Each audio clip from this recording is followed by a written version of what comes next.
Nous sommes à Polignac, donc dans le bassin du Puy.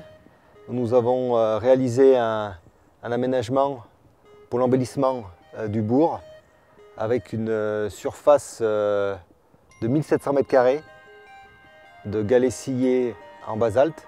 La particularité de ce revêtement, ce sont des galets qui sont sciés et qui sont posés donc, sur un lit de mortier avec une structure en béton. Et nous avons des joints à base de résine pour avoir une meilleure résistance à notre climat particulièrement rude dans notre région.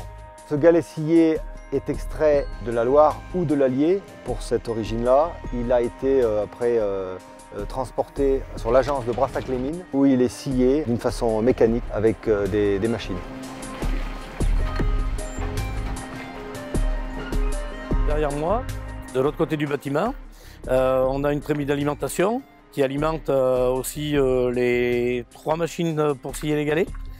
Donc l'opérateur choisit le galet en fonction de la couleur, du diamètre, de la taille et suivant la production qu'on veut faire, si c'est du petit, plus moyen, du gros.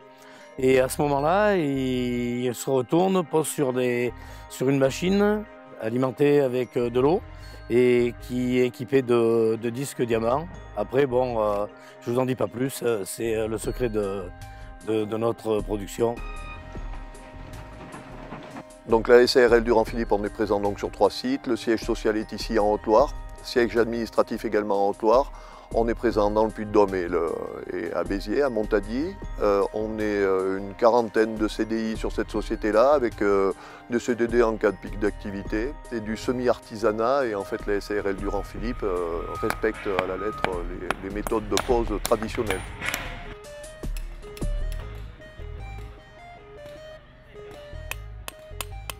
Ici, on peut voir la différence majeure entre un galet tranché, qui n'est pas plat, et un galet scié qui est plat, ce qui fait qu'un sol qui est réalisé, comme c'était le cas à l'époque, en galet tranché, est difficile pour les accès aux monuments publics, pour des personnes à mobilité réduite. Donc la loi PMR s'appliquant, normalement, avec des sols de ce type, ça sera beaucoup plus facile pour arriver à se déplacer.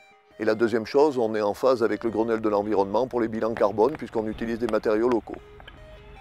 On a travaillé évidemment suite à cette innovation qu'on a mise au point sur la ville de Montpellier et on a fait l'aménagement du nouvel hôtel de ville de Montpellier avec Jean Nouvel comme architecte. Les perspectives, c'est déjà de rendre pérenne la société qui a été créée l'année dernière et la société France Galets, ça serait d'arriver à la développer.